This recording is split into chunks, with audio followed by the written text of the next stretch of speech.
love now and Did you follow last night? I love Love is stronger than anything. you. Feel in love? And I love you more than anything. There's still love.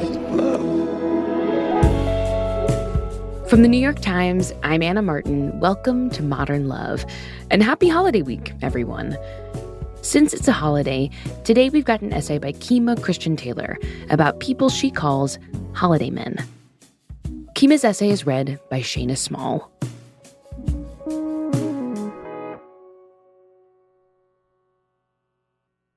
I am the daughter of a holiday man. That's what my grandmother called the 3 generations of absentee fathers in our family. Like clockwork, they would show up around Christmas and then disappear again to whereabouts unknown. Growing up, I struggled with the absence of my own father. My grandfather, a former holiday man, was trying to pay his penance to my grandmother, his first wife. He was a gardener, and he planted his remorse in the soil, where it blossomed into a lemon tree and then a fig tree, and then a plum, orange, peach, and apple, all lined up in a colored row behind our garage. They always come back, my mother said, as my grandfather gardened. They always realize their wrongs. But I was far more concerned about the origin of a disturbing and seemingly unavoidable pattern. She and my grandmother choosing the wrong men. What if we're cursed? I said. What if I'm next? We're not cursed, she said. As it turned out, I wasn't plagued by a mysterious blight. It was more of a Pavlovian conditioning from my childhood. Daddy loves you, my father would say as he mocked the white way I spoke. Daddy loves you, he would say as he refused to support my education, but would hand me $100 for a pedicure. Daddy loves you, he would say, escaping an embrace that would leave me smelling of his cologne for hours, even though he had stayed for only 5 minutes. That was the thing about holiday men. They were cruel, but they were dazzling. When they deigned to pay attention to you, even for 5 minutes, it felt like love. My father is almost a decade younger than my mother and was, to me, undeniably cool. I would gush at the way he stretched out his haze and marvel at his strength and big smile.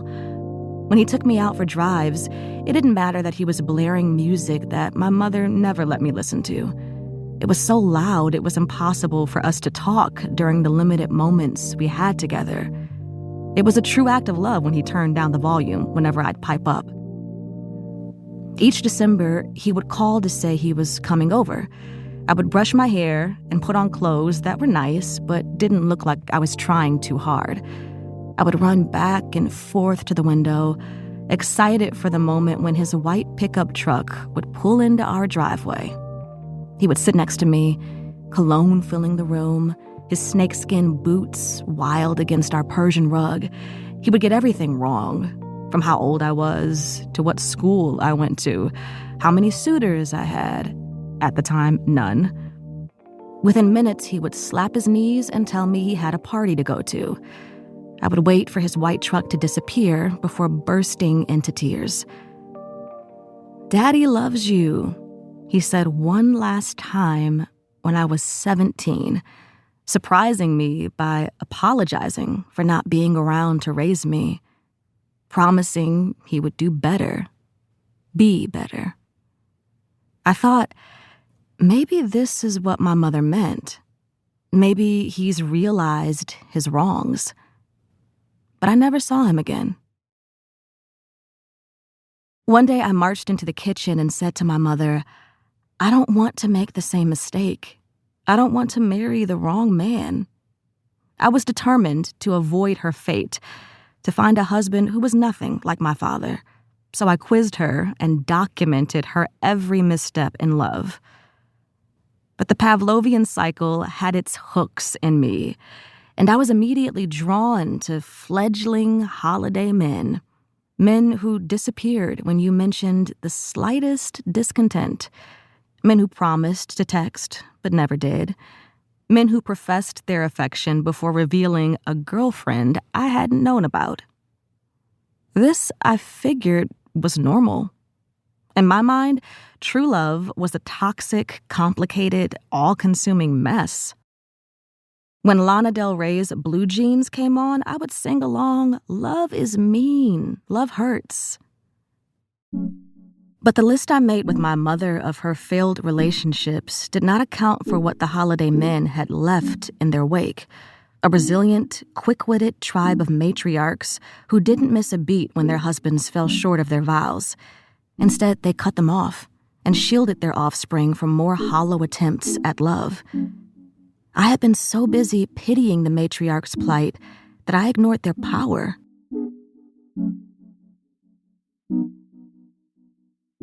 We're going to take a quick break. When we come back, Kema Christian-Taylor fully understands what the women in her family have done for her. That's next.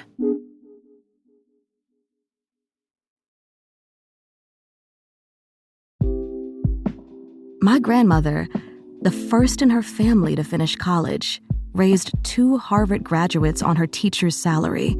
Years later, she stepped in to help raise me when my mother's marriage fell apart.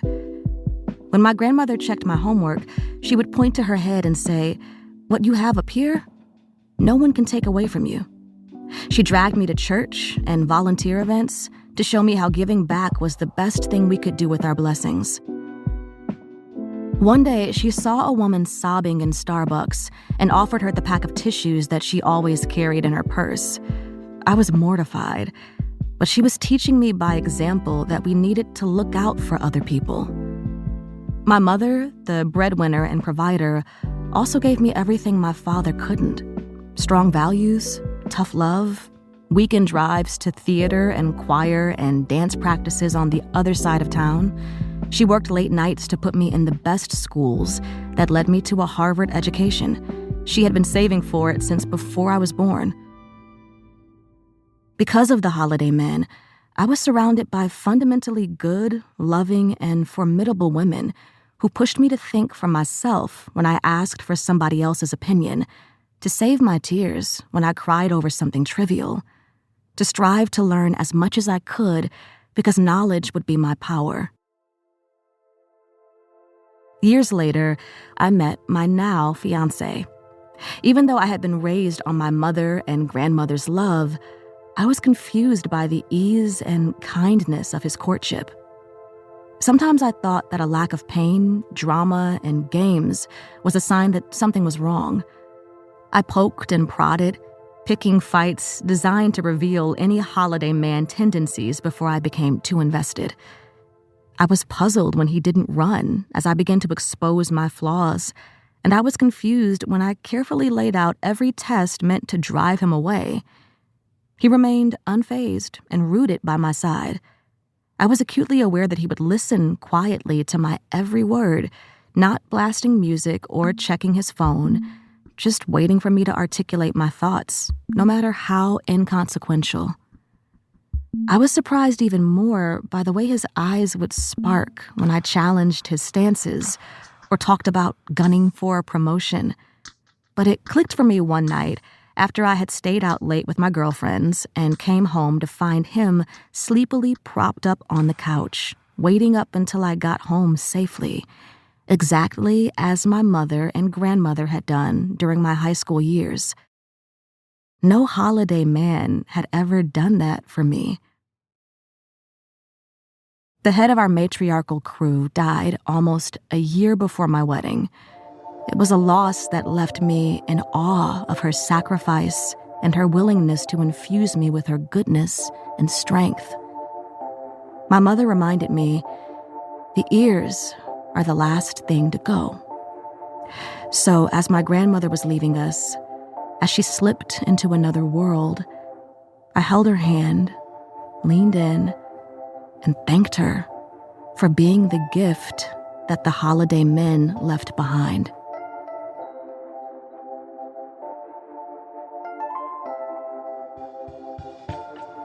Thanks to Kema Christian-Taylor. We hope you spent the holiday loving the family you have, whatever that looks like. We'll be back next week with more stories. Modern Love is produced by Julia Botero, Christina Josa, and Hans Buetow. It's edited by Sarah Saracen. Our executive producer is Jen Poyant. This episode was mixed by Sophia Landman. Our show is recorded by Maddie Masiello. The Modern Love theme music is by Dan Powell. Original music by Pat McCusker, Diane Wong, and Dan Powell. Digital production by Nell Galogli. Special thanks to Anna Diamond at Autumn. The Modern Love column is edited by Daniel Jones. Mia Lee is the editor of Modern Love Projects. I'm Anna Martin. Thanks for listening.